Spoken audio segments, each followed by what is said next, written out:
Ya, baik. Hari ini materi kita, tentang konsep fraktur dan dislokasi, di mana, saya, akan memberikan materi ini, juga berdasarkan nanti kita sambil lihat buku Black, untuk buku Black-nya di buku 1 khusus tentang muskulo, nanti, mahasiswa bisa sambil, membaca juga terkait dengan penata laksanaan pasien dengan muskuloskeletal. Walaupun, di muskuloskeletal ini bukan hanya pasien fraktur dan dislokasi, namun untuk materi yang, terkait dengan banyaknya kasus yang terjadi pada, kasus muskulo adalah, kasus-kasus fraktur dan dislokasi.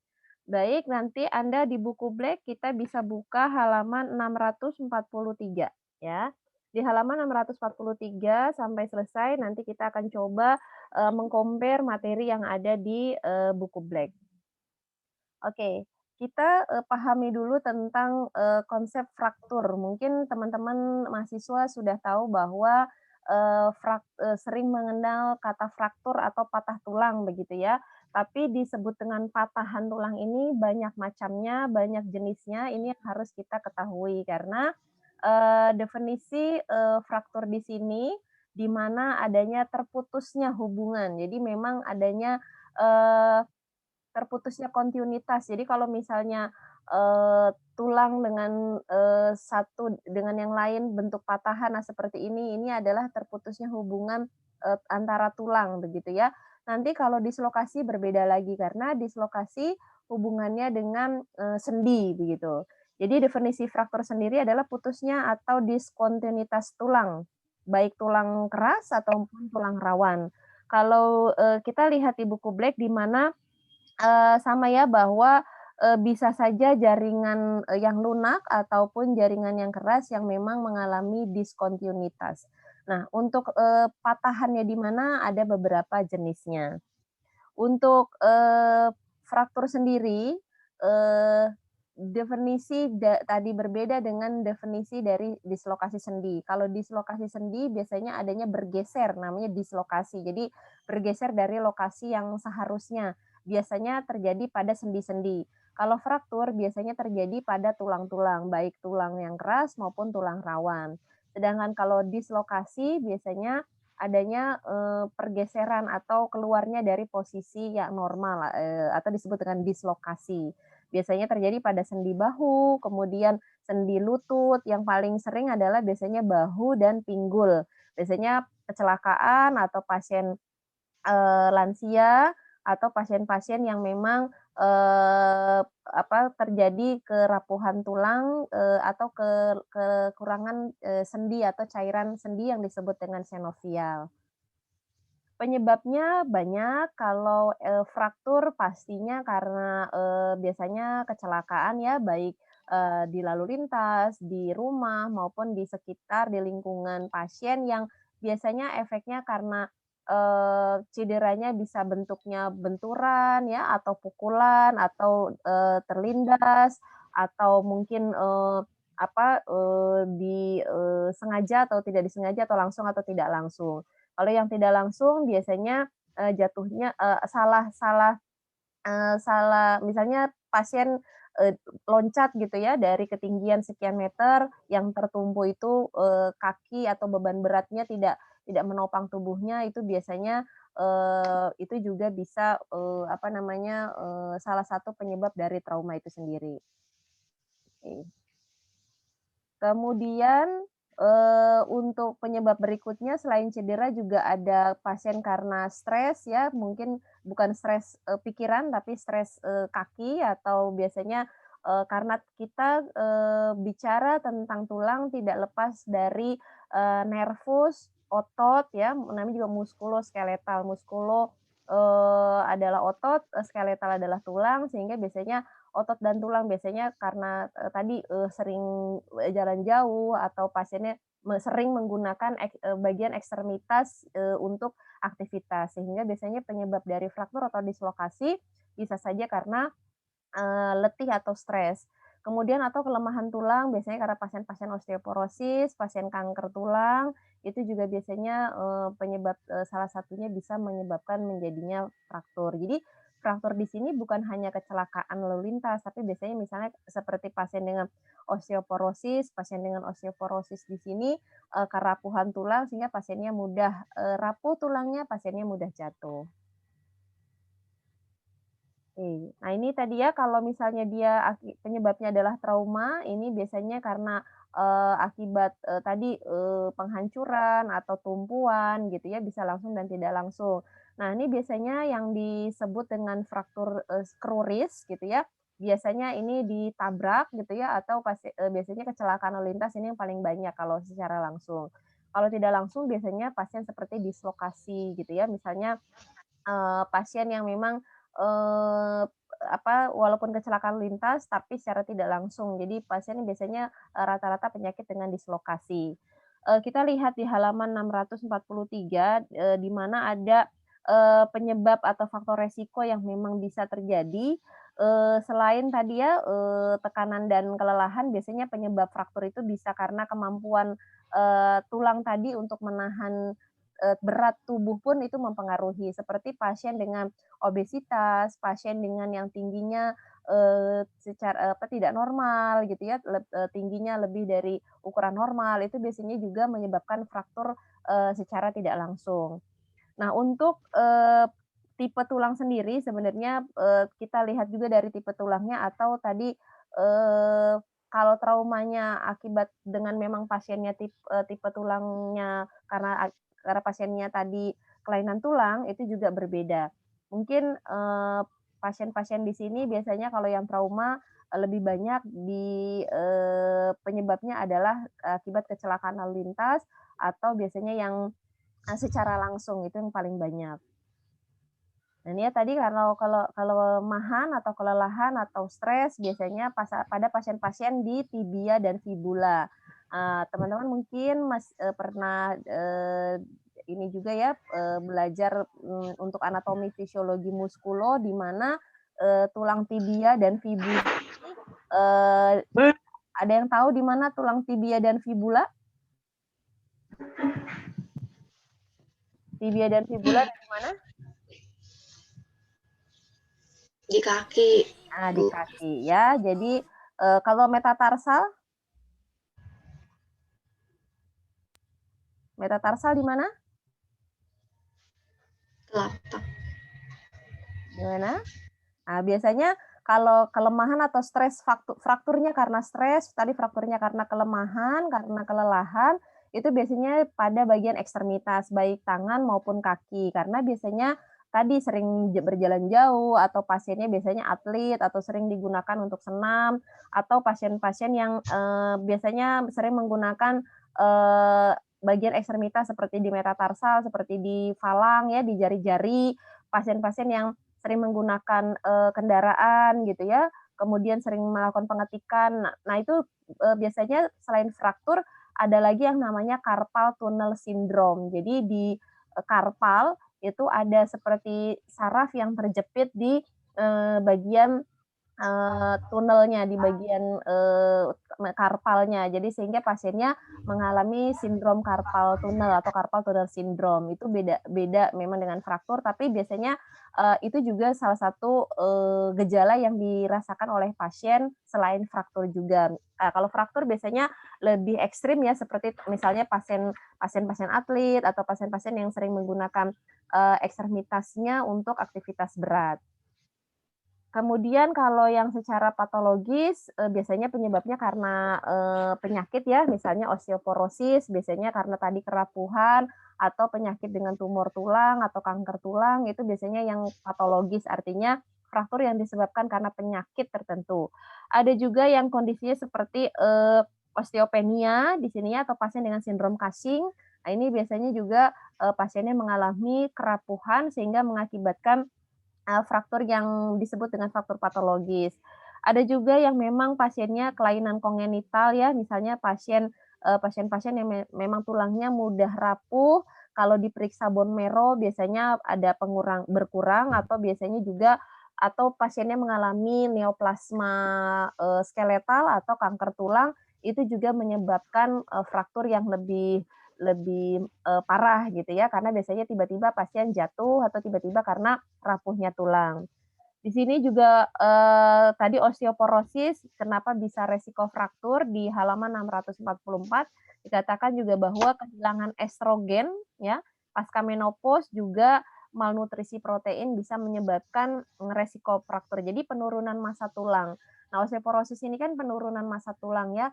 Nah, osteoporosis ini, eee dirasakan memang di atas usia 40 tahun, kemudian ya pasti wanita karena hormon estrogen. Jadi, wanita itu resiko untuk fraktur lebih tinggi dibandingkan laki-laki. Karena apa? Karena estrogen itu juga, salah satunya adalah pembentukan, kalus tulang yang memang, berfungsi, tadi ya, salah satunya itu. Kalau misalnya pasien dengan osteoporosis, biasanya wanita muda usia 40 tahun, dia merokok dan sebagainya, gaya hidupnya tidak baik, itu osteoporosis dini bisa terjadi, maka resiko fraktur juga bisa terjadi. Nah, sehingga mengakibatkan penurunan massa tulang yang menyebabkan resiko fraktur. Fraktur-fraktur tadi ya, fraktur, patologis ini, juga biasanya tadi, selain memang penyakit, tumor atau kanker tulang ya, bisa juga memang cedera-cedera traumatik yang memang, bisa terjadi pada pasien dengan resiko fraktur. Nah, faktor yang mempengaruhi tadi ya, misalnya usia, semakin usianya, tinggi, semakin usianya bertambah, kemungkinan semakin, berkurangnya penurunan massa tulang, itu juga mempengaruhi, seperti lansia gitu ya. Tapi tidak menutup kemungkinan masa kanak-kanak pun bisa terjadi fraktur karena mungkin, tadi ya fraktur yang cedera gitu ya, itu juga, mempengaruhi. Kemudian lokasinya di mana itu sangat penting, cara jatuh, frakturnya seperti apa, kalau dia misalnya traumanya karena jatuh, jatuhnya di mana, apalagi kalau kenanya tulang, tengkorak ya, kepala yang terbentur baik, depan, belakang, samping, kanan, kiri itu sangat penting gitu ya. Kemudian, kalaupun dislokasi bergeser, biasanya pasien penyebabnya apa harus diketahui juga. Vaskularisasi artinya apakah pembuluh darah juga mengalami masalah atau tidak. Biasanya pada pasien-pasien yang mengalami fraktur terbuka.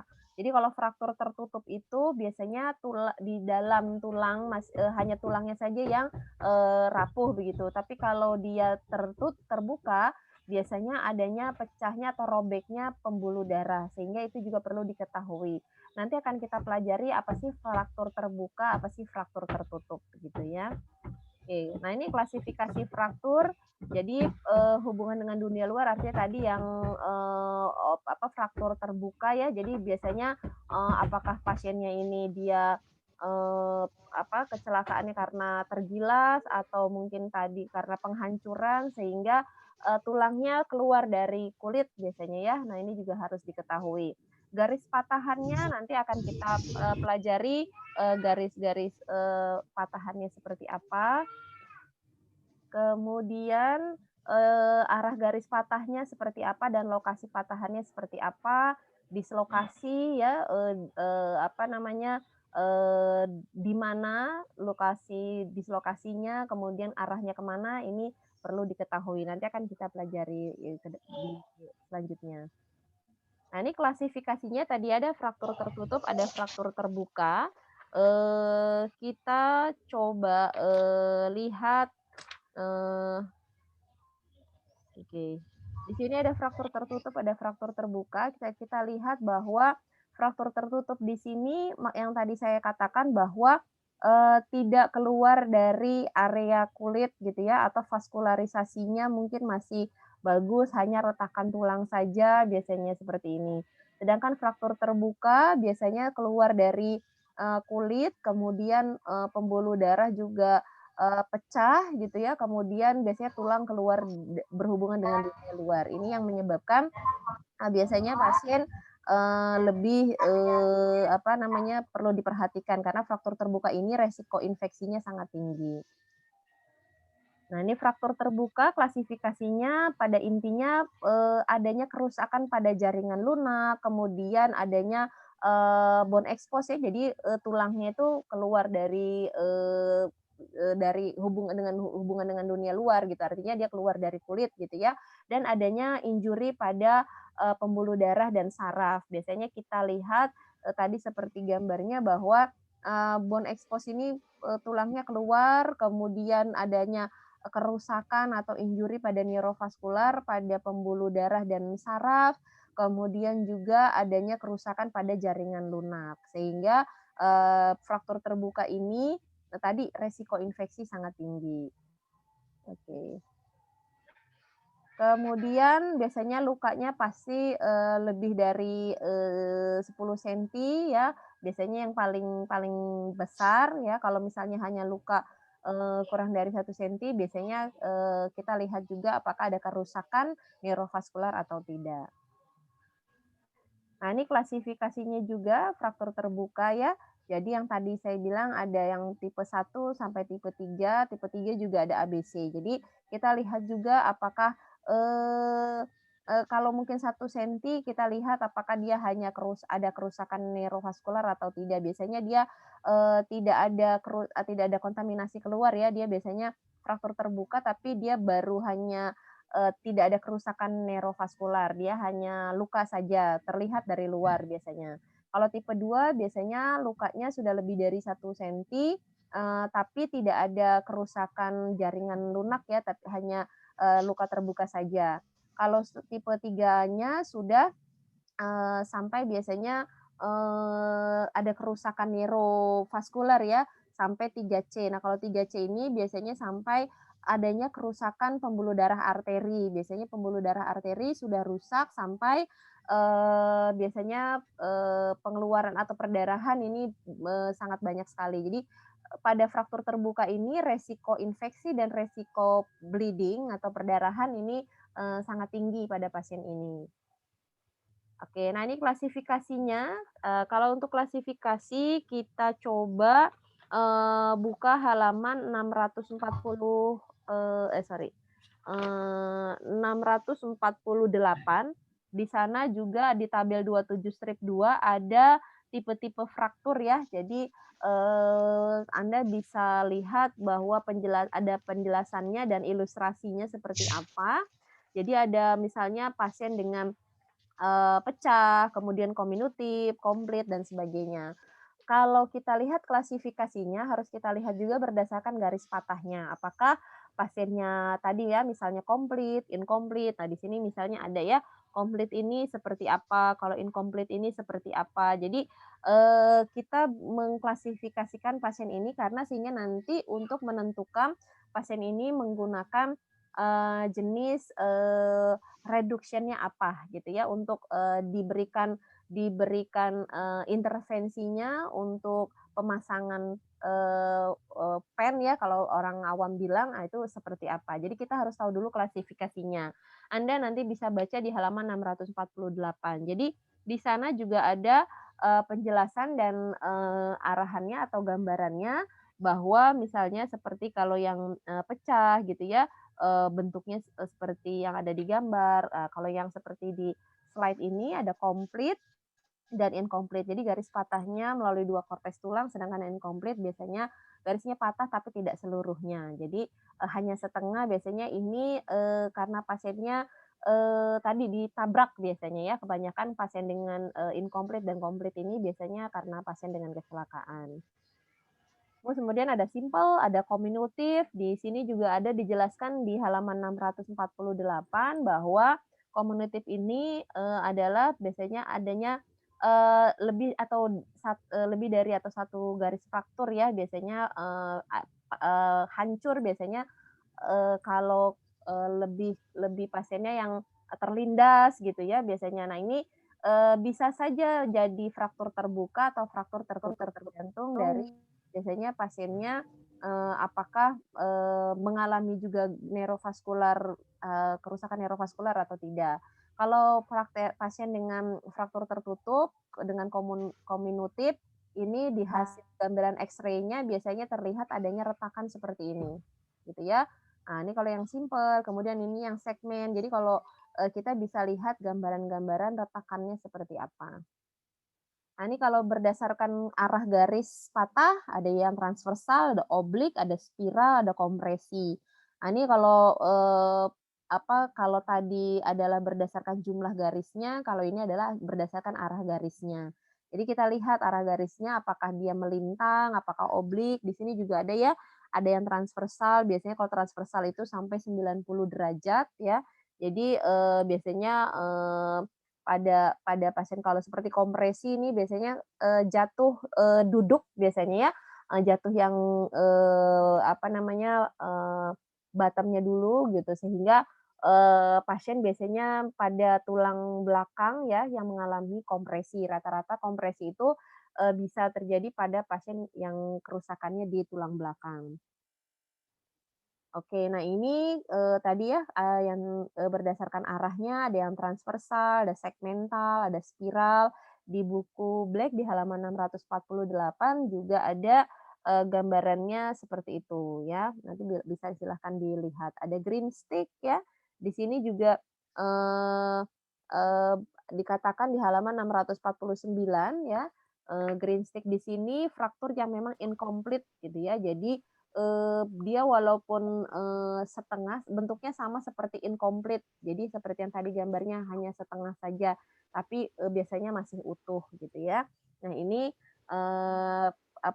biasanya pada, lengan ya, pada tulang tibia, tulang fibula, humerus biasanya, terjadi green stick ini paling banyak terjadi di ekstremitas, bawah biasanya ya.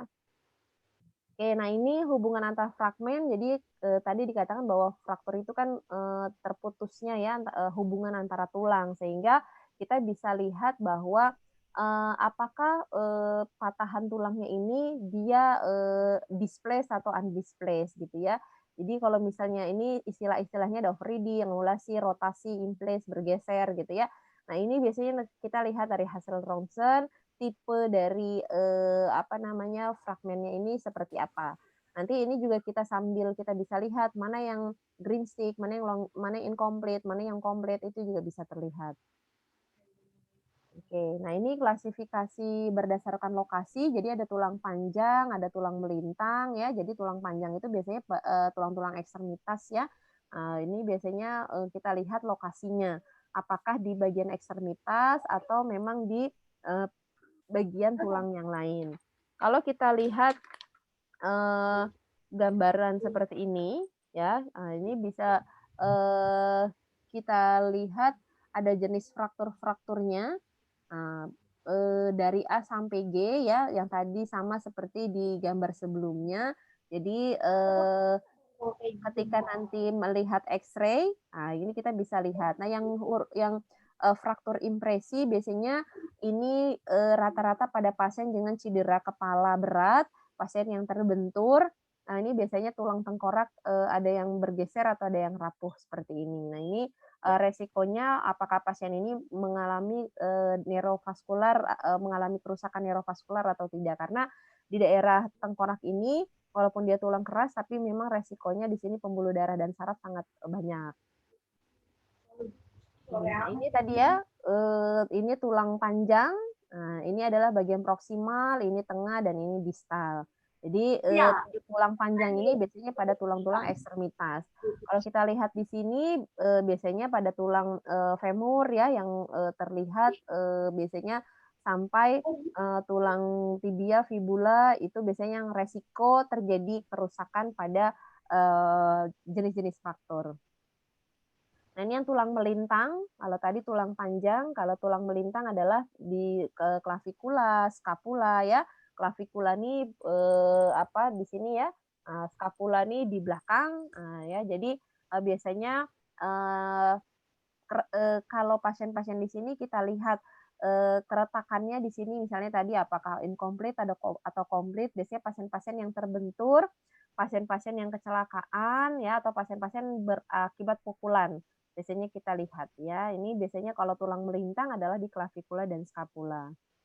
Nah, ini biasanya ada retakannya seperti ini. Ini pasiennya mungkin mengalami, apa namanya, komplit ya, pasien komplit, biasanya retakannya, sangat banyak, terus kemudian patah atau hanya dislokasi. Jadi biasanya tulang melintang, eee, apa, kita lihat retakannya atau lokasinya ada di mana. Apakah, biasanya di skapula atau di klavikula itu yang paling banyak. Nah ini berdasarkan klasifikasinya juga tadi ya, dislokasi fragmennya sama seperti tadi ya, apakah, displace atau unplace. Nah ini, kalau berdasarkan, patofisiologi yang terjadi pada pasien, biasanya kalau kita lihat dari klasifikasinya bahwa, eee tergantung dari pasien, faktor penyebabnya apa dulu. Biasanya yang paling ekstrim itu adalah karena kecelakaan ya, karena trauma, kemudian juga atau mungkin, tadi, salah salah gerak ya, karena penarikan fragmen tulang yang salah, misalnya pada atlet atau misalnya Anda, spontan gitu ya, bergerak spontan, itu biasanya karena penarikan otot sehingga spasme, awalnya adalah itu, kemudian pergerakannya salah bisa jadi, fraktur juga ya. Kemudian juga, biasanya kalau, pada, tulang-tulang yang, panjang ya, biasanya karena penyebabnya, kecelakaan. Nah, ini kita bisa lihat apakah, dislokasinya ini, karena pergerakan, pergeseran gitu ya, dislokasi atau karena fraktur. Nah, ini kayak gini tadi ya, undisplaced. Jadi tadi keluar dari lokasinya, jadi dislokasi sendi. Jadi kita tahu dulu penyebabnya apa, apakah dia keluar dari jalur gitu ya. Biasanya ini juga, bisa jadi, pasien ini memang, ada fraktur juga ya, fraktur yang komplit. Ini, harus kita lihat, biasanya dari hasil X-ray kita bisa terlihat. Nah, seperti pasien ini kan undisplaced ya, jadi pasien dengan komplit biasanya, paling banyak terjadi pada tulang panjang. Oke, fase penyembuhan tulang kita bisa lihat, di halaman 644, di mana, fase penyembuhan tulang ini bermacam-macam ya, tergantung tadi bisa dari usia, semakin usianya, muda atau dia lansia. Nah, ini karena belum kalau usia muda belum matangnya, fibrin-fibrin, kalau lansia biasanya sudah ada penurunan, sehingga, fase penyembuhan tulang ini tergantung dari apakah pasien mengalami kerusakan jaringan, adanya hematom, apakah ada tambahan inflamasi, ada kerusakan neurovaskular gitu ya. Jadi biasanya kita lihat juga apa atau mungkin, eee, ada, penyebab lain misalnya tadi ya usia atau mungkin ada penyakit tambahan lainnya atau komorbid yang, menyebabkan pasien menjadi, lebih lebih sulit untuk penyembuhan. Nah, faktor yang mempengaruhi penyembuhan itu sebenarnya, adalah, tadi ya usia, kemudian juga jenis frakturnya, kemudian juga terapi yang mungkin, mempengaruhi faktor penyembuhan. Kalau di Indonesia sendiri sebenarnya urut patah tulang itu, memang ada ya gitu, tapi memang butuh ahlinya. Sehingga di keperawatan pun ada namanya spesialis muskuloskeletal. Nanti kalau teman-teman mahasiswa sudah S2 ambil, keperawatan, spesialisnya adalah, muskuloskeletal, nanti hubungannya adalah dengan itu. Tapi untuk terapi penyembuhan tulang memang harus hati-hati.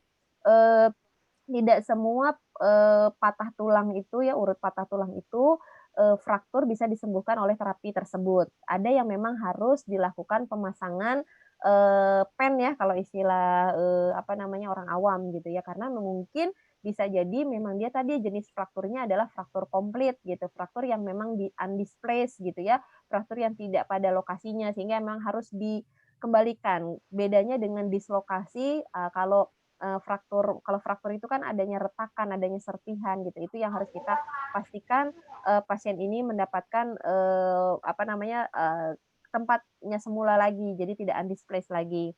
Tadi ya, usia, jenis kelamin, dan terapi itu mempengaruhi faktor penyembuhan. Kalau frakturnya di bagian radialis, di bagian ulnaris, radialis dan ulnaris berarti ada di mana ya?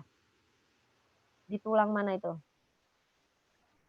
Di tangan, Bu. Di tangan ya. di daerah, kelingking sini ya sampai ke apa, seterusnya gitu ya.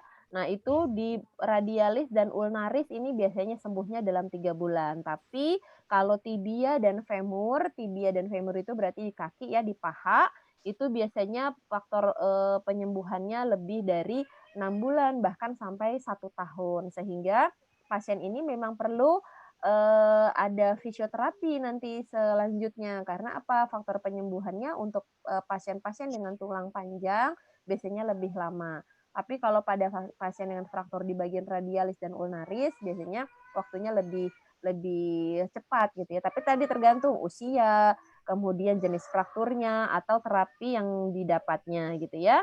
Sedangkan kalau fraktur pada bayi biasanya hanya 4 sampai 6 minggu. Jadi tergantung juga sih memang ya, dia frakturnya jenisnya apa dulu. Itu hanya perkiraan, karena apa? Karena pembentukan kalusnya biasanya, lebih cepat dibandingkan pasien dewasa. Kemudian untuk fraktur, tadi ya kalau pada bayi, kalau pada remaja biasanya 6 sampai 10 minggu. Semakin usianya meningkat, semakin sulit juga untuk faktor penyembuhan. Karena tadi bisa terjadi penurunan massa tulang, konsumtif makanan yang kurang baik gitu ya. Jadi kalau ada pasien fraktur, butuh kalsium tinggi, sedangkan pasien tersebut misalnya ada gangguan kalsium, pasiennya juga penyakit ginjal kronik juga, masalah elektrolit pada kalsium itu juga menyebabkan penyembuhan yang lama. Sehingga harus kita, pastikan bahwa, ada faktor-faktor lain selain tadi usia, jenis fraktur, dan terapi. Jadi apakah ada penyakit penyerta atau komorbid, yang lain gitu ya. Kalau kita, bisa lihat juga untuk, penyembuhannya, tahap penyembuhannya ada di halaman 646 di buku Black, itu ada, tahap penyembuhan tulang. Jadi, 1 sampai 3 hari itu apa, sampai dia 1 tahun atau 6 bulan gitu ya. Kalau misalnya pasiennya, eee, apa namanya, dari pasien, sudah terapi, sudah fisioterapi, ini, perlu ditunjang juga dengan makanan yang tinggi kalsium, karena tinggi kalium. Jadi kalau kalau sorry, tinggi kalsium. Jadi kalau misalnya pasiennya, eee, juga hanya terapi, tidak bisa karena nanti ada di sana pada stadium 1 sampai stadium 4 itu ada pembentukan kalus, pembentukan fibrin gitu ya, yang dibutuhkan adalah pembentukan kalsium dan protein juga, sehingga itu yang perlu diperhatikan. Nah ini ya, ini stadium-stadiumnya. Nah, kalau Anda mau lihat tadi adalah di halaman 646. Di halaman 646 itu, tabel tersebut ada tahap-tahapnya seperti pada gambar berikut gitu ya. Jadi awal pada kita mengalami fraktur adalah pasti terjadinya, hematom dulu ya, adanya pembengkakan, kemudian bisa jadi sampai adanya biasanya, ada kerusakan kerusakan tulang yang mengakibatkan menjadi gumpalan, jadi hemoragik gitu ya. Nah, ini biasanya gambarannya seperti ini. Nah, ini keretakan tulangnya seperti ini. Nah, kemudian sampai dia membentuk fibrin, ada osteoklas ya, ada osteosit. Di sini, eee pembentukannya, tidak signifikan sehingga bisa jadi memang ada beberapa yang penyembuhannya ada yang 6 minggu, ada yang sampai 1 tahun gitu ya pada pasien dengan remaja, tapi kembali lagi tergantung pada lokasi atau jenis frakturnya apa. Kalau dia fraktur tertutup atau fraktur terbuka itu juga mempengaruhi. Nanti Anda bisa baca, halaman 646. Kemudian kalau, untuk, pasien dengan, kondisi-kondisi tadi ya, misalnya pasien lansia itu juga kita informasikan jika memang tadi, neurovaskularnya mengalami gangguan, tendonnya juga tidak bisa digunakan kembali, bisa jadi nanti pasiennya, tidak mendapatkan reduksi atau mendapatkan, tindakan untuk, pemasangan alat, tapi biasanya pasien bisa terjadi amputasi, bisa saja. Karena, eee, penanganan fraktur yang bergeser salah satunya adalah dilakukan reduksi. Nah, ini faktor tadi ya penyembuhannya, tipe tulangnya, tipe frakturnya, apakah aliran darahnya ada yang rusak atau tidak, keadaan umumnya, usia. Nah, biasanya, anak-anak biasanya lebih cepat sembuh dibandingkan usia lansia. Jadi tadi yang dikatakan bahwa penyembuhan fraktur ini ya tergantung ya dari seberapa, bagusnya tulangnya tersebut, kemudian, masa tulangnya, usia, kemudian apakah ada penyakit penyerta atau tidak gitu ya. Oke. Kemudian, nah ini tadi ya untuk penyembuhannya, nanti Anda bisa lihat di halaman 646. Ini pemeriksaan penunjangnya bisa Anda lihat, kita bisa memastikan pasien ini jenisnya atau klasifikasinya apa, adalah dari X-ray, tomografi, CT scan, MRI, radiostyle, scanning gitu ya.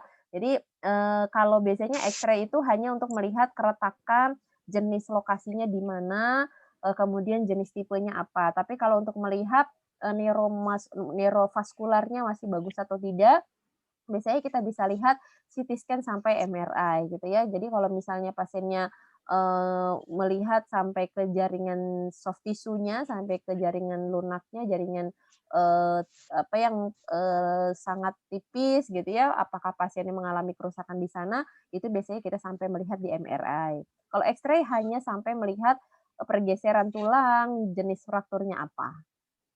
Nah ini ya, X-ray biasanya kita bisa lihat, ini frakturnya, pasien incomplete. Nah ini, pada, radialis, apakah, pasiennya, di sini hanya mengetahui jenis frakturnya kalau, di, X-ray. Oke. Nah, untuk prinsip penanganan fraktur di rumah sakit sendiri, sebenarnya ada yang pertama kita harus melakukan, mendiagnosa dengan melakukan anamnesa. Jadi anamnesa itu kita tanya bagaimana jatuhnya, kemudian, kalau misalnya atau tertabrak, bagian mana, kemudian, kalau jatuh apa dulu yang jatuh, kaki, kepala, atau apa gitu ya. Terus kemudian, apakah pasiennya juga punya gangguan, penyakit penyerta atau tidak. Kemudian reposisi ya, kita kembalikan posisi fraktur ke posisi sebelum fraktur, jadi minimal kita bidai gitu ya, walaupun tidak kita, mungkin, sebelum dilakukan pemasangan, alat atau reduksi ya, jadi kita lakukan reposisi dulu. Nah, kemudian kita fiksasi, mempertahankan dan rehabilitasi mengembalikan fungsi semula. Jadi kalau pasiennya biasanya, eee, dengan, fiksasi atau imobilisasi biasanya, pasien ini kita anjurkan untuk tidak banyak aktivitas pada daerah bagian, yang memang terjadi fraktur. Biasanya kita memasang pemasangan kalau mungkin dia, reduksinya internal berarti di dalam gitu ya menggunakan pen, wire, dan sejenisnya di dalam, tapi kalau misalnya dia terbuka berarti reduksinya secara eksternal. Kemudian juga bisa juga menggunakan gips gitu ya, dan, sejenisnya untuk fiksasi yang, apa namanya, sesuai dengan jenis frakturnya. Sehingga pasien ini, pasien dengan fraktur, diagnosis yang perlu diangkat adalah gangguan mobilitas fisik gitu ya, bukan intoleransi aktivitas, tapi gangguan mobilitas fisik. Jadi pasien memang tidak boleh, bergerak, tidak boleh melakukan, mobilisasi yang, ekstrim atau mobilisasi yang minimal pada daerah fraktur yang terjadi. Sehingga kita harus mempertahankan hasil fragmen dengan reposisi. Baru nanti rehabilitasi bertahap sampai, memang, nanti ada terapi ya, ada terapi yang memang digunakan untuk faktor penyembuhannya. Nah, ini reposisi. Nah, ini secara manual ya. Tadi secara manual itu, urut urut patah tulang begitu ya. Jadi, cara mengembalikan tulang itu ya ada tekniknya. Jadi tidak semua orang bisa melakukan teknik urut gitu ya, teknik urut patah tulang. Nah, jadi ini secara manual memang ada dan itu butuh teknik. Kemudian ada juga untuk reposisi, ada dengan pemasangan traksi. Pemasangan traksi ini juga biasanya, pasien-pasien digunakan, 3 sampai 4 minggu lah digunakan. Biasanya sampai frakturnya, apa namanya, sudah tapi mungkin setelah operasi ya pemasangan-pemasangan, traksinya misalnya. Kita juga nanti bisa lihat pemasangan-pemasangan traksinya, kita ada di halaman 649 ya. ada reduksi fraktur namanya ya. Reduksi fraktur ini adalah penanganan fraktur yang bergeser disebut dengan, reduksi. Jadi, eee, biasanya pasien yang, tadi bergeser, kemudian apakah pasiennya ada, dislokasi atau undisplaced, biasanya kita lakukan reduksi. Nah, untuk beberapa reduksinya nanti ada beberapa, ada yang namanya reduksi tertutup, ada yang reduksi terbuka. Nanti akan kita lihat ya. Kemudian juga ada jenis-jenis traksinya. Nah, ini traksi di halaman 651. Jadi traksi ini biasanya, eee, pemberian gaya tarik. Nah, kalau misalnya Anda pernah lihat pasien skoliosis yang tulang belakangnya S gitu ya, nah itu juga sama, dia menggunakan traksi. Jadi pasiennya itu ditarik, tapi bukan sembarang tarik, ada hukum fisikanya, ada fisika keperawatan gitu ya.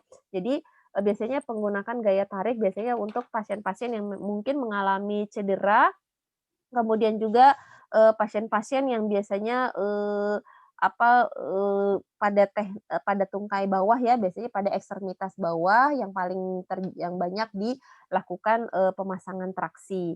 Nah, jadi ada, traksi di halaman 652, nanti Anda bisa lihat ya, ada, jenis traksinya. Jadi traksi yang memang, eee, digunakan, dari zaman dulu memang sudah ada ya, untuk sekarang mungkin lebih modern. Pasien sudah menggunakan, jenis boot, kemudian dipasangkan, berapa ukurannya disesuaikan dengan berat badan, sehingga penarikannya nanti sesuai dengan, yang memang, seharusnya pasien dapatkan.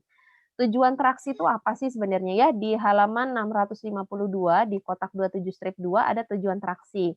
Yang pertama tadi pelurusan kembali, kemungkinan mungkin pasiennya tadi ya, undisplaced, kemudian juga menurunkan spasme otot, mencegah kerusakan jaringan lunak, kemudian juga mengistirahatkan sendi, sampai juga mengurangi spasme otot. Jadi lebih ke arah untuk, pasiennya mengalami, spasme otot. Yang berikutnya adalah operasi, ini biasanya pasien-pasien yang dilakukan pemasangan, reduksi ya. Nah, nanti akan kita lihat apa sih sebenarnya open reduction dan, close reduction. Nah, ada yang, reposisi tertutup atau close, reduction ya, biasanya, ini pada pasien-pasien yang, bagian, tulang panjang biasanya pada bagian ekstremitas, kalau kita lihat di halaman 650 ada, reduksi tertutup ya atau close reduction. Ini biasanya, pasien-pasien yang memang, pada tulang-tulang panjang baik ekstremitas atas maupun ekstremitas bawah, biasanya karena, pasien yang, fragmen tulangnya akibat dari kita mengangkat beban berat ya, terus kemudian juga, karena adanya kontraksi otot atau mungkin, pasien-pasien yang memang ada, kerusakan pada, 2 fragmen tulang tadi atau pasiennya mengalami undisplaced. Nah, ini biasanya pada pasien, dilakukan, pasien harus melakukan imobilisasi supaya tidak, terjadi, kerusakan yang, berlebih gitu ya. Jadi biasanya kita lihat di gambar 27 strip 2, nah ini, reduksi tertutup biasanya untuk meluruskan fraktur yang ada di suprakondiler. Jadi, kalau kalau pasien biasanya juga, close reduction ini ditambah juga pasiennya menggunakan gips juga, biasanya gips yang, ringan saja, artinya hanya untuk pasiennya meluruskan supaya tidak terjadi pergerakan atau fragmen yang lebih lebih, luas ya. Nah, ini jadi menggunakan gips biasanya nanti kita juga akan lihat pemasangan gips seperti apa. Oke, dari posisi, kemudian reduksi, nih ya. Nah, jadi, ada reposisi tertutup, ada reposisi terbuka. Nah, jadi reposisi terbuka juga di halaman 650, ini biasanya kalau pasien yang mengalami cedera vaskular, biasanya pasien-pasien yang memang, eee, tidak tidak, atau pasien yang dengan fraktur terbuka biasanya, dilakukan reposisi terbuka. Nah, ini fiksasinya biasanya, internal biasanya terjadi pada pasien-pasien yang fraktur femur dan biasanya juga fraktur sendi. Biasanya seperti ini, untuk reposisi, jadi dikembalikan posisi karena mungkin juga undisplaced tadi. Nah, ini di halaman, 651 di 27 strip 3, ini kita lakukan yang namanya fiksasi internal dan fiksasi eksternal. Nah, fiksasi internal kita sebut dengan open reduction internal fixation. Jadi kalau untuk open reduction internal fixation ini adalah fiksasi yang internal. Jadi fiksasi internal Anda lihat di halaman 651 itu, pemasangannya seperti itu. Jadi fiksasi, yang memang, untuk menyanggah ya, jadi untuk menyanggah, tulang-tulang yang memang tadi mengalami, undisplaced tadi atau mungkin, retaknya antara 2 fragmen tulang tadi. Nah ini, biasanya pasien dipasang, pin ya, lokasi biasanya kalau pasien dengan, fiksasi, internal atau open reduction internal fixation atau ORIF, kita kenal dengan ORIF, itu biasanya pada tulang-tulang yang memang seperti tulang, tungkai, pinggul ya, terus kemudian, jari kaki. Nah ini biasanya, kalau kalau itu hanya, bagian-bagian yang memang, lokasi fiksasi eksternal, tapi kalau yang internal biasanya pada tulang panjang gitu ya. Jadi tergantung dari, kerusakannya seperti apa. Nah ini reposisi tertutup. Oke, nah ini kalau, pasiennya tadi ya yang komplit.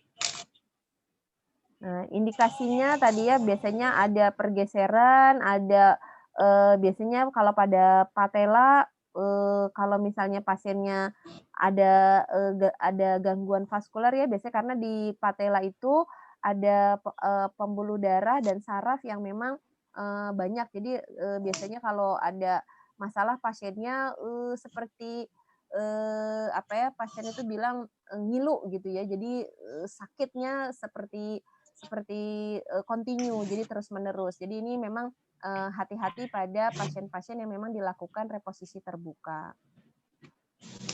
Nah ini reposisi terbuka, jadi biasanya pasien-pasien yang memang, mengalami fraktur, terbuka ya. Nah ini jadi hati-hati kalau pasien yang mengalami fraktur terbuka harus dijaga tidak boleh terjadi perdarahan.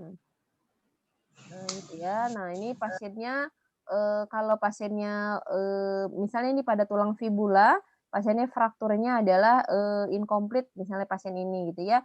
Nah ini pasiennya mau dipasang pin, nah ini juga harus hati-hati karena, pemasangan, pin di sini pasiennya harus kita lihat juga apakah, pasiennya, sebelum dioperasi harus kita tanya pasiennya menggunakan obat-obatan yang, pembekuan darah atau tidak, menggunakan antikoagulan atau tidak, karena kalau pasiennya mengkonsumtif dan kemudian dilakukan operasi, pasiennya bisa terjadi perdarahan. Oke, nah ini imobilisasi, kenapa harus mobilisasi? Ya sebenarnya tadi supaya, tidak terjadi pergeseran lagi, kemudian juga pasiennya bisa, lebih cepat penyembuhannya karena, proses tadi, remodeling ini harus harus, konsisten. Jadi kalau misalnya pasiennya, imobilisasinya terlalu aktif, sehingga nanti pergeseran tulangnya patahannya lebih banyak. Ya, ini pasiennya harus istirahat, menggunakan gips atau menggunakan traksi, sering tergantung dari, pasien atau indikasinya apa. Nah, ini ya pasiennya imobilisasi, ini pasiennya terpasang fiksasi eksterna, ya. Nah, ini pakai gips atau pakai traksi. Nah, ini ya biasanya, pasiennya dilakukan pemasangan secara, apa, supaya tadi tidak terjadi spasme otot sehingga pasiennya dipasangkan traksi. Nah, ini kalau ini biasanya pasien terpasang gips supaya, mempertahankan reposisi, dan supaya posisinya tetap stabil seperti ini. Nah, ini kalau pakai sling atau split, ya biasanya pakai, kalau dia lokasinya ada di, radialis atau ulnaris, biasanya dipasang, arm sling gitu ya, atau pakai splint kalau misalnya, ini jenis-jenisnya untuk supaya pasiennya reposisi dan tidak terjadi spasme otot. Ini kalau misalnya, gipsnya ya, macam-macam nanti kita akan lihat di pemasangan gips, imobilisasi kita coba lihat di halaman 658, di halaman 658 jenis-jenis pemasangan gips. Jadi hati-hati untuk pemasangan gips ya. Pemasangan gips ini harus istilahnya bevalving. Bevalving itu harus ada celah. Jadi jangan semuanya pasien dipasang gips. Contohnya seperti yang berwarna biru ini. Nah, ini pasien nggak boleh ditutup semua karena kita untuk melihat apakah pasiennya terjadi ada apa namanya sindrom kompartemen atau tidak.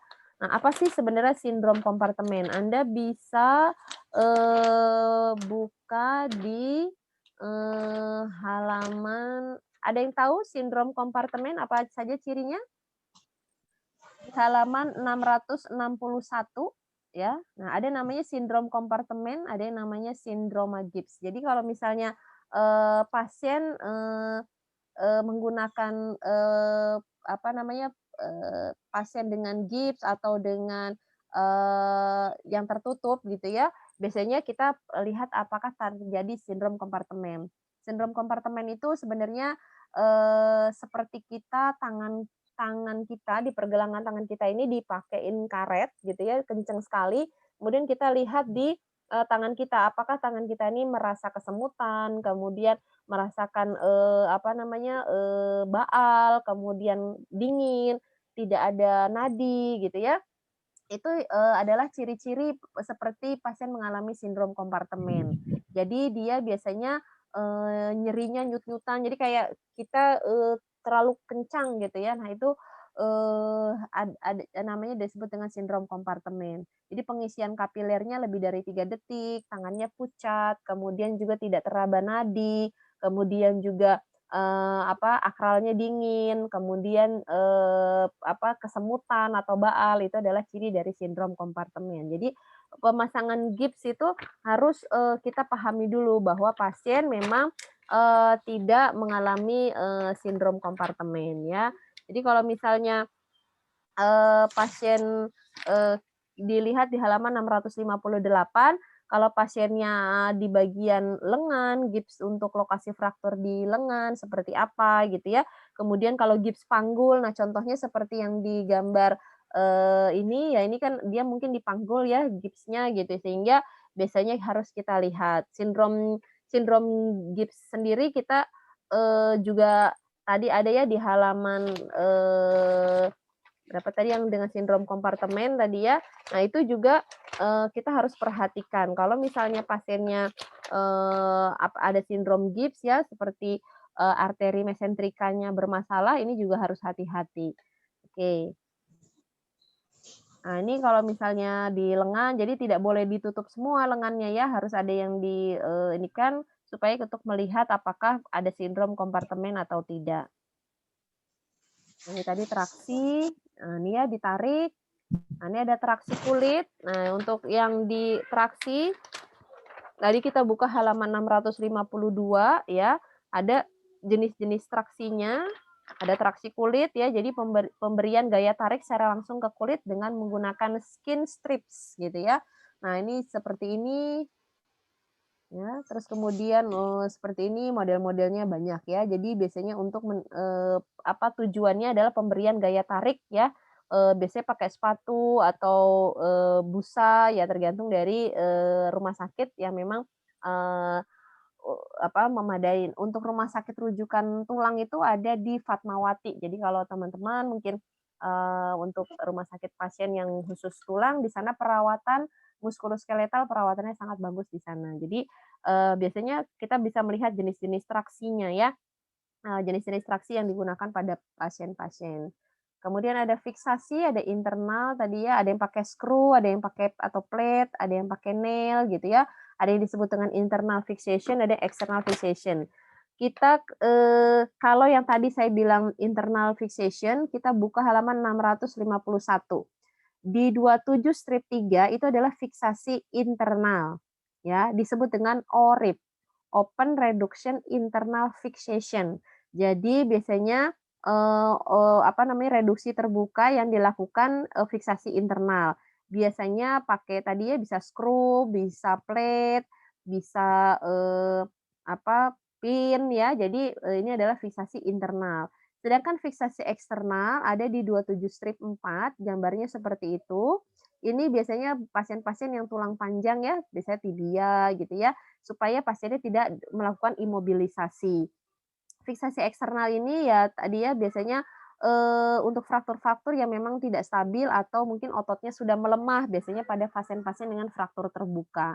Jadi, modelnya macam-macam. Jadi kalau misalnya seperti ini mungkin fraktur, dengan tertutup kemudian dengan, reduction internal. Kalau ini yang disebut dengan, reduction eksternal ya. Gambarnya ada di 27 strip 3 dan 27 strip 4 pada halaman 651.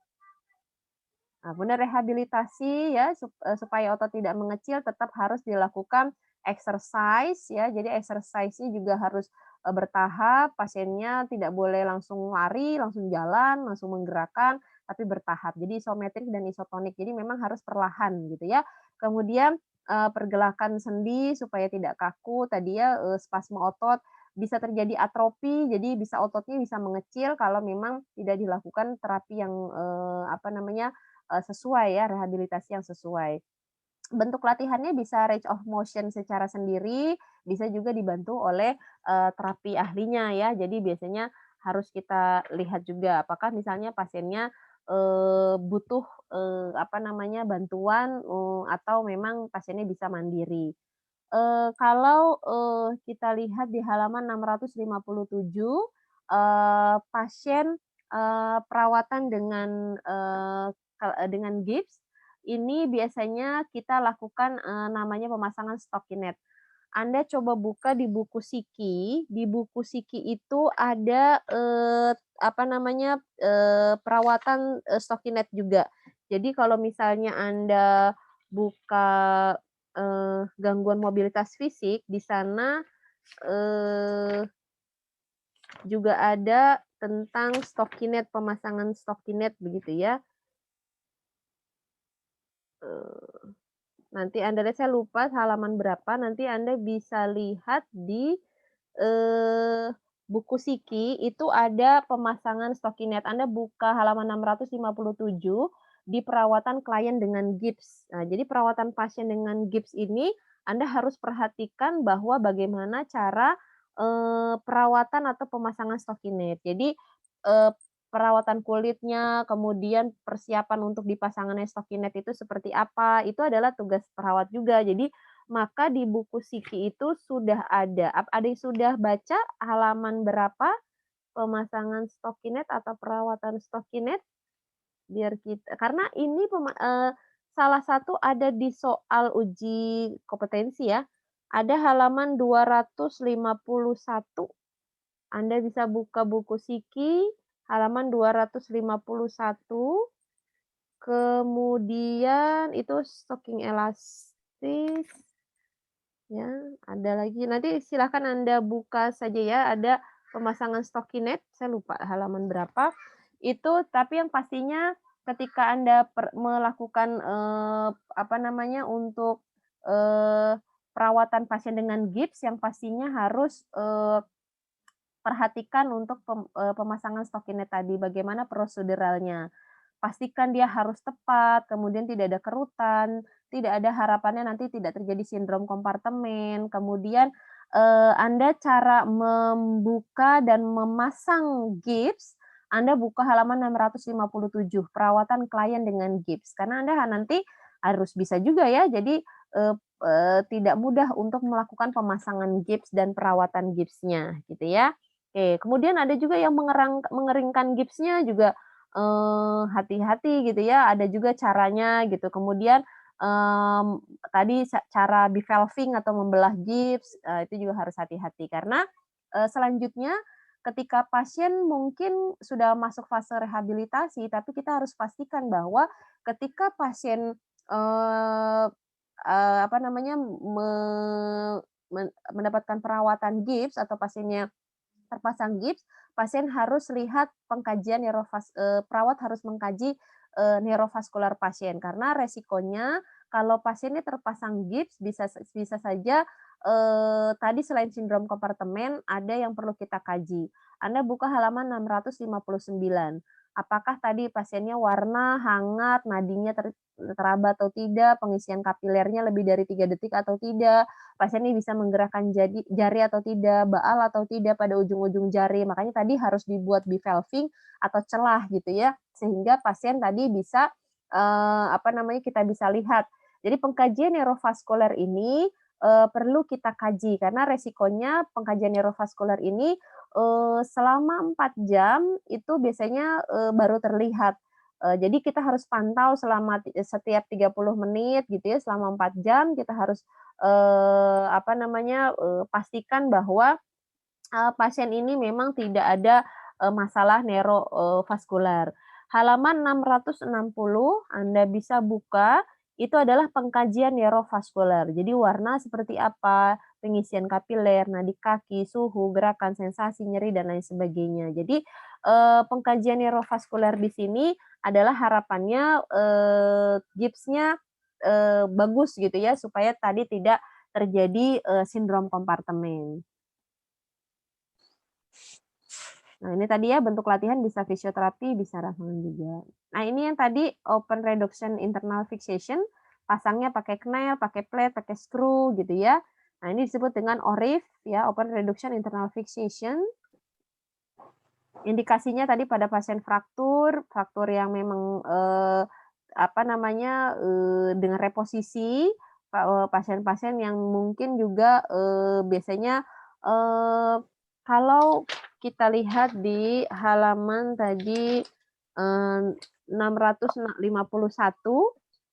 untuk reduksi open reduction biasanya pasien-pasien yang memang posisi yang tidak stabil yang dilakukan atau pasien yang memang, undisplaced.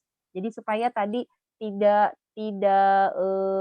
semakin fragmennya semakin, memperparah sehingga biasanya pasien dengan ORIF ini internal tadi langsung dipasang plate supaya tetap stabil. Jadi biasanya, kalau kayak gini kan resiko pergerakan, kalau pasiennya mobilisasinya tingkatnya tinggi, bisa terjadi patahannya lebih luas, sehingga harus segera dipasang internal fixation.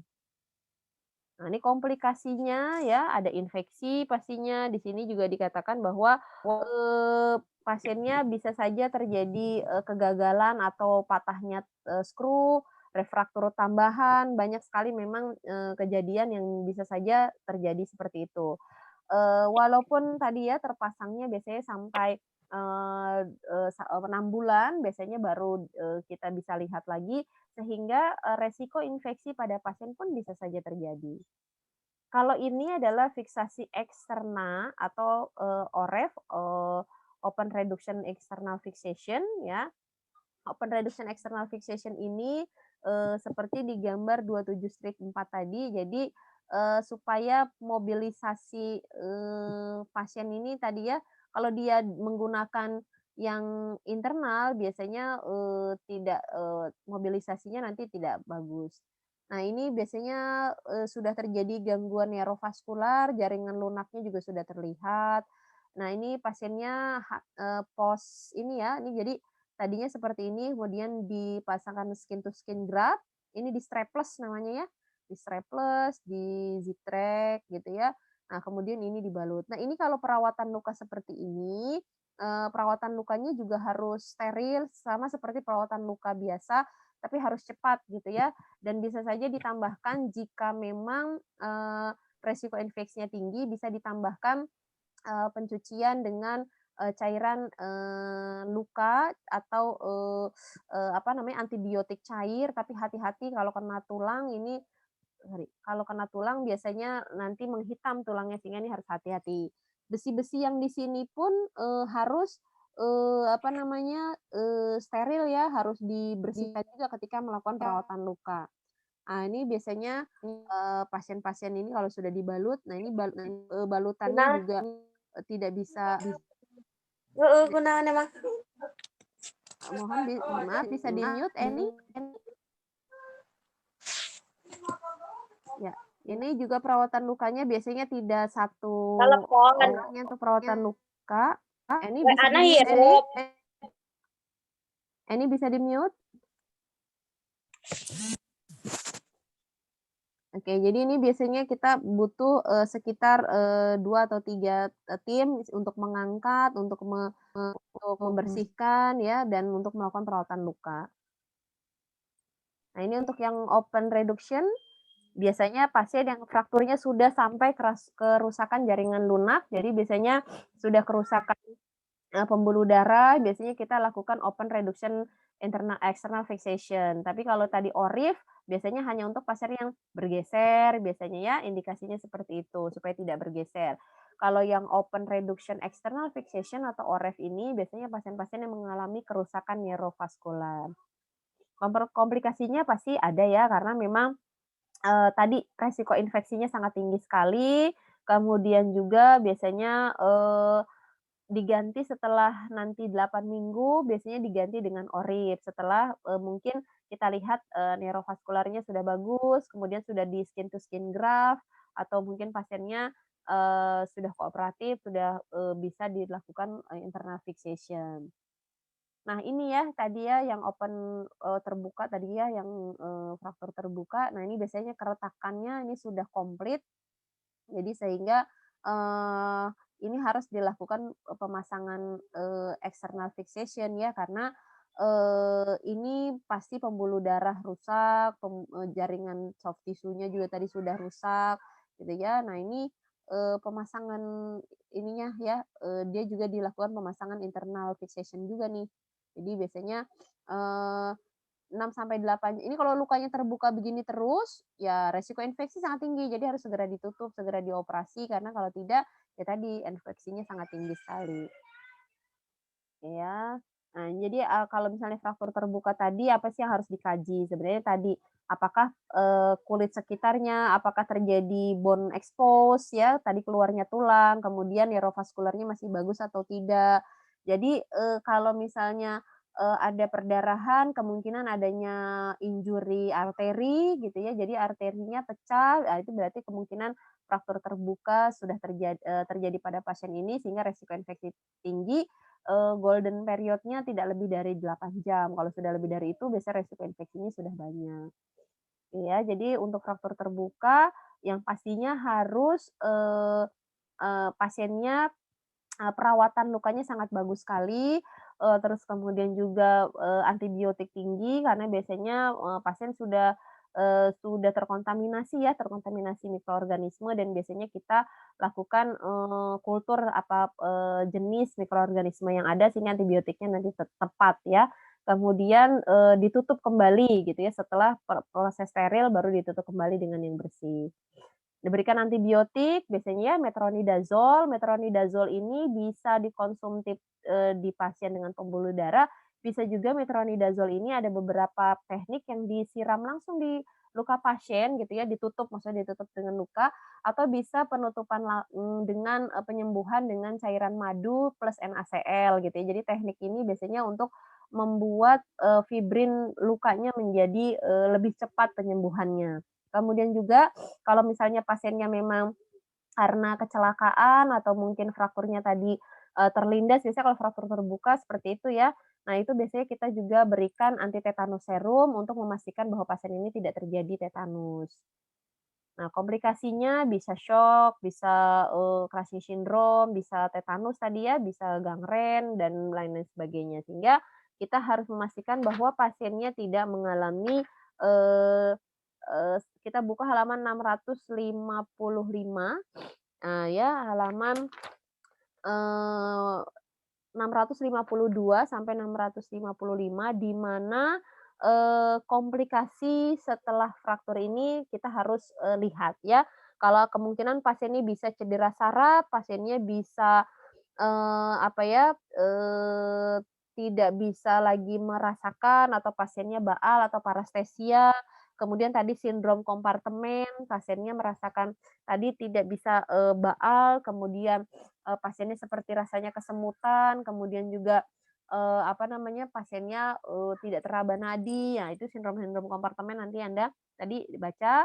Kemudian, ada gangguan sirkulasi ya, karena tadi sindrom kompartemen, kemudian juga kontraksi Volkmann, itu di mana adanya, sindrom kompartemen yang tidak tertangani. Jadi hati-hati pada adanya sindrom, kontraktor Volkmann tadi. Kemudian ada sindrom emboli lemak. Jadi embolis lemak, di halaman 654 Anda bisa baca di mana emboli lemak ini adalah seperti emboli paru. Jadi kerusakannya, biasanya pasien-pasien yang mengalami, apa ya, fraktur-fraktur pada tulang panjang yang mengakibatkan biasanya, eee pasien-pasien adanya, pelepasan, lemak pada sumsum tulang yang biasanya nanti, dibawa ya oleh, aliran darah gitu ya, sehingga biasanya, terjadi disebut dengan emboli lemak. Jadi kayak sama prosesnya seperti emboli paru gitu ya.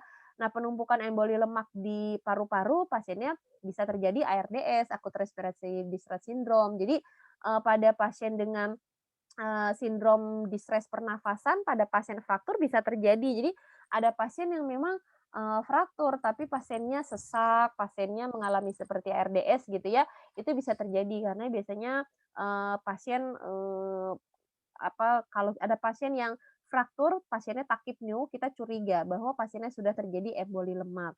Untuk lebih jelasnya Anda bisa nanti lebih baca lagi tentang emboli lemak di halaman 654. Jadi, eee emboli lemak ini artinya kalau ada ketemu pasien fraktur bukan hanya pasien nyeri karena frakturnya, tapi Anda juga mengkaji atau asesmen lebih lanjut terkait dengan pasiennya mengalami tachypnea yang, mungkin atau dyspnea sampai pasien mengalami hipoksia.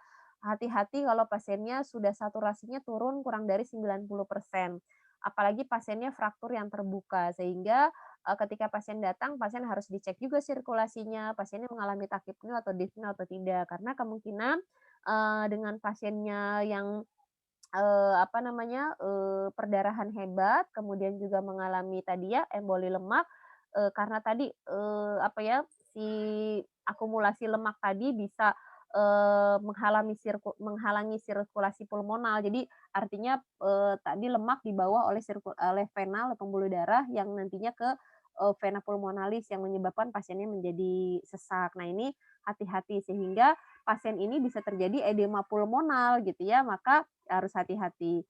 Ditambah lagi jika pasiennya juga mengalami, petihe ya, atau pasiennya mengalami DVT di halaman 655 ada yang namanya trombosis vena, dalam ya atau, emboli paru atau DVT sering kita sebut dengan DVT atau emboli paru atau PE, pulmonary emboli.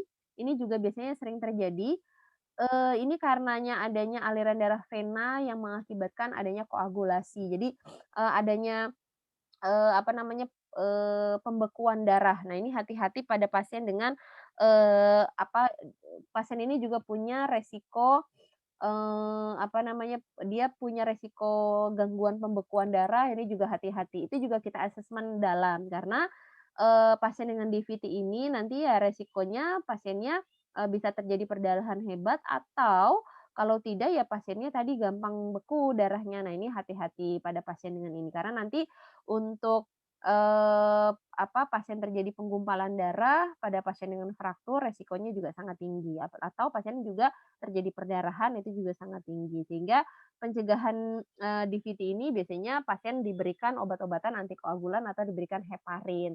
Tapi, ini juga harus periksa, darah juga dengan, PTT, APTT-nya nilainya berapa, itu juga harus kita periksa. Jadi bukan hanya, pasien dengan fraktur, eee, mobilitasnya saja, tapi kita juga harus lihat, bagaimana tadi ya pasiennya apakah ada sesak nafas atau pasiennya ada gangguan pembekuan darah, itu yang penting. Nanti Anda silakan buka, buku Black-nya di halaman 652 sampai 655 tentang komplikasi setelah terjadinya fraktur. Oke, sama ya. Nah, ini komplikasi jaringan lunak. Nah, tadi ya Anda bisa, komplikasi jaringan lunak Anda bisa baca, Volkmann ischemia atau compartment syndrome di buku Black, tadi sudah saya jelaskan. Oke, kemudian juga komplikasi yang lainnya bisa osteoartritis, bisa kaku ya, biasanya pada sendi. Nah, tindakan untuk strain-nya sendiri ada istilah namanya RICE, Rest, Ice, Compression, dan Elevation. Jadi, harus diistirahatkan, harus, perhatikan kompresi dan bagaimana, elevasi atau perbaikannya seperti apa ya. Kemudian Anda coba bisa buka nanti, untuk yang perawatan gips ya, tadi sudah saya jelaskan juga bahwa, eee, kalau misalnya pasiennya perawatan traksi, Anda bisa buka di halaman 664. Anda harus mengkaji juga di kotak 27 strip 3.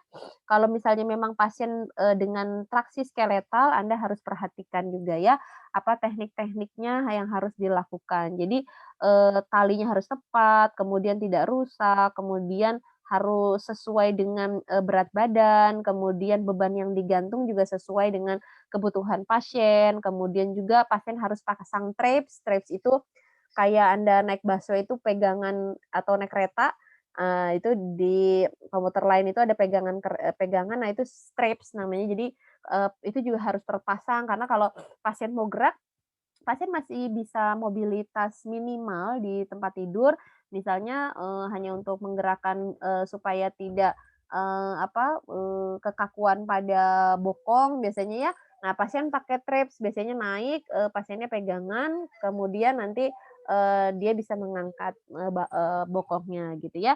Jadi biasanya harus terpasang traps untuk mempermudah, gerakan di tempat tidur. Kemudian juga, kita harus kaji ya, apakah pasiennya masalah buang air kecil, kebutuhan fisiologis ya yang pastinya ya, apakah pasiennya juga mengalami konstipasi karena tadi tidak bergerak, itu juga harus diperhatikan. Ada perawatan kruk juga ya, kalau misalnya, pasiennya, eee, apa, eee pakai, kruk, dia harus diukur dulu.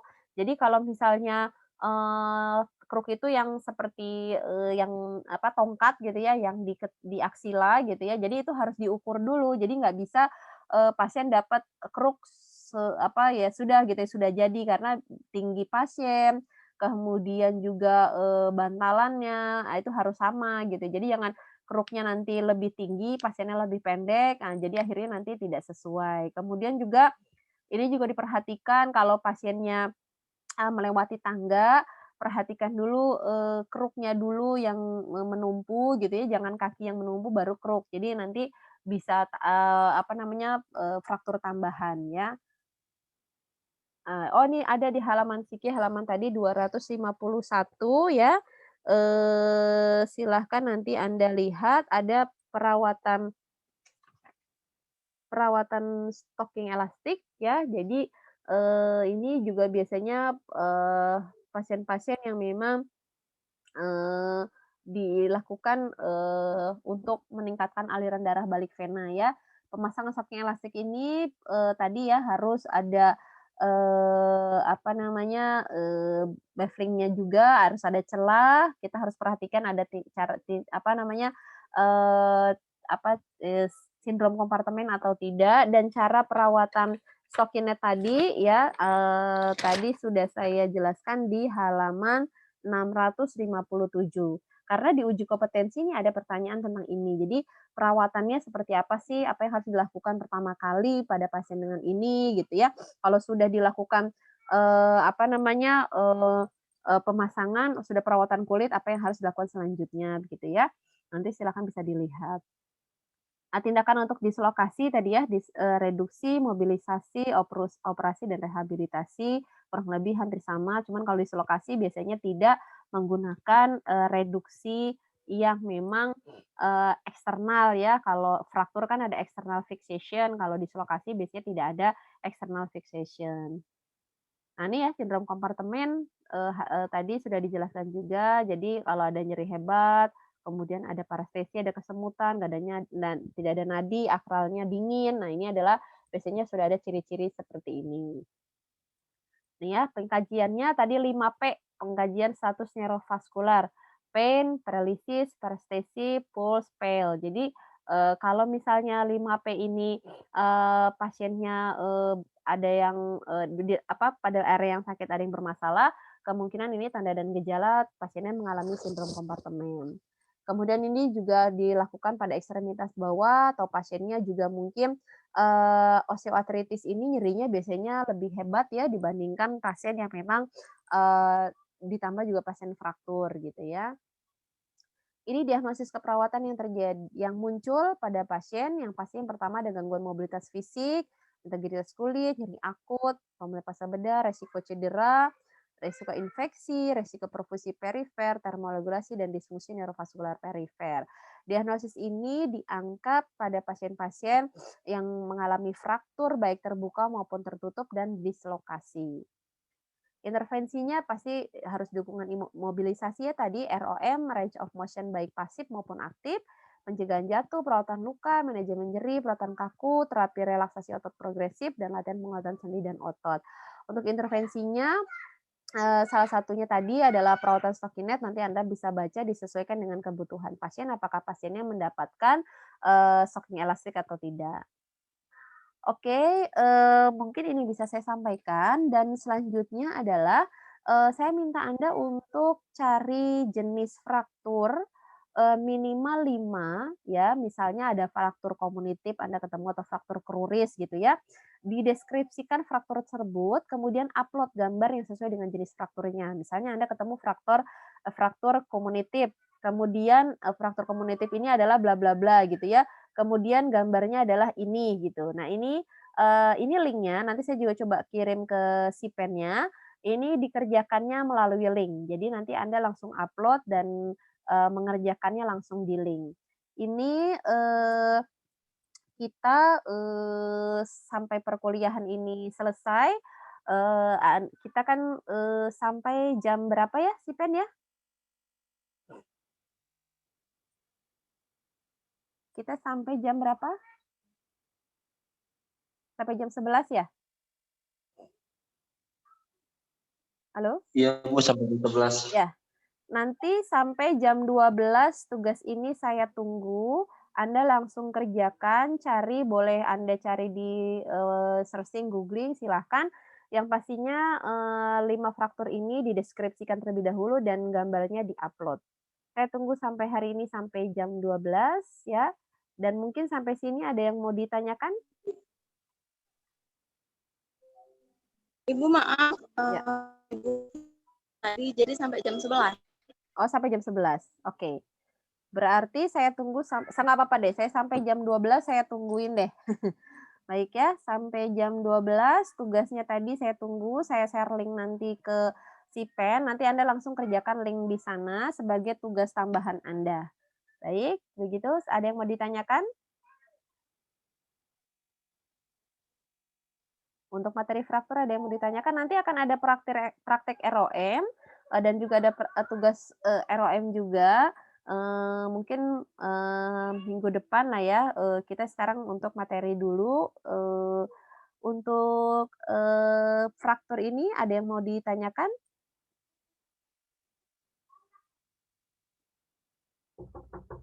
Ada yang mau ditanyakan? Kalau tidak, mungkin itu saja yang bisa saya sampaikan, nanti jika ada pertanyaan boleh Anda japri saya, terima kasih banyak, assalamualaikum warahmatullahi wabarakatuh.